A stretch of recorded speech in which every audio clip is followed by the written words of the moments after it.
What else are you going to do on date night during a pandemic? I know what they're going to say. They're going to say pretty much anything other than this.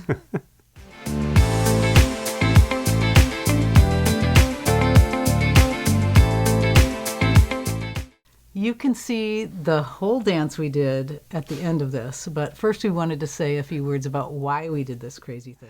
We're always telling people to do things that are outside of their comfort zones. And so now, unfortunately, it's time for us to take our own advice. Dancing around in Zentai suits is one of the crazier things we've ever done. It's kind of hard to get your partner to do something like this, right? It's hard enough to get into a Zentai suit. It only took me 5 years to talk Joe into this one. She might exaggerate a little No, bit. it was 5 years since we published our last Zentai suit video. And we've been talking about it ever since, particularly because there are some great fans out there.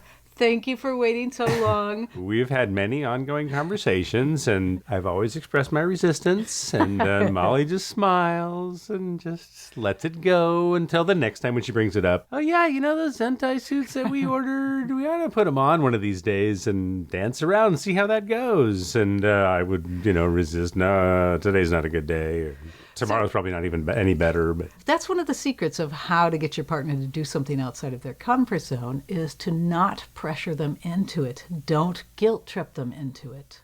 Molly has this down to a T. She's very low key about it. That's why it took her 5 years. No pressure. Just I'll keep coming back to it. Eventually she wore me down. If I had pushed you into it or been upset about you not wanting to do it, I can't imagine it would seem like any fun at all. It wouldn't. Yeah.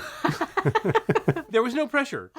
And yet I could feel that maybe there would be just this hint of disappointment. Really? Well, it's just like tiny, oh, we didn't get to do the Zentai suit dance. Really wanted to do that. Oh. So yeah, invitation and, time in between these invitations and letting your partner get used to the idea. And then talking a little bit more about, maybe this would be a good date for this. I would have worked very hard not to be disappointed. So if you were motivated because you thought I was going to be disappointed, that's fine with me. Yeah, there was a tiny bit of, I don't want her to be disappointed, so I'm going to step outside my comfort zone because I do tell people, hey, you got to do that. And we did have fun with it. I admit we had fun as much as I was moaning and complaining and resisting. Once I got the suit on, and once he started to get a little loose, and it was easier. And then we ended up having a good time. And his buns look great.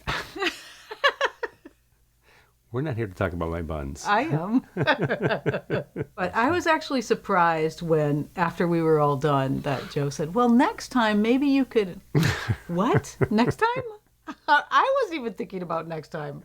You mean 5 years from now? We are going to spend the $20 a Zentai suit and then only use them once. I mean, that's silly.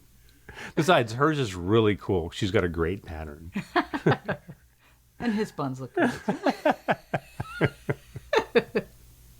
When we actually put the music on, I told you that you didn't have to dance, that you could just be a spectator.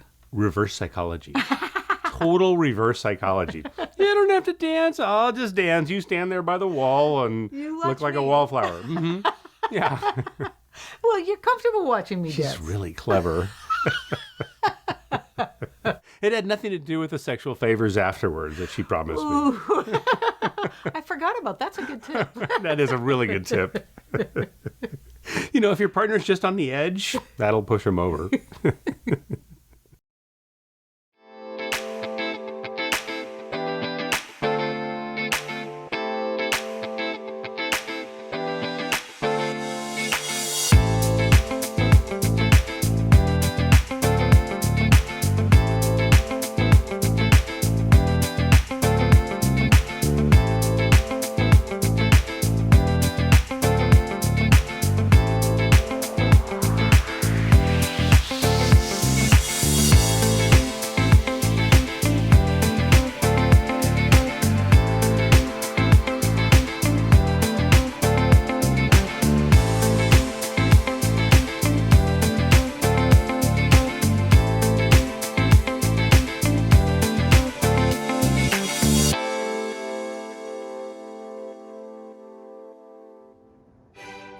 Much better by the time.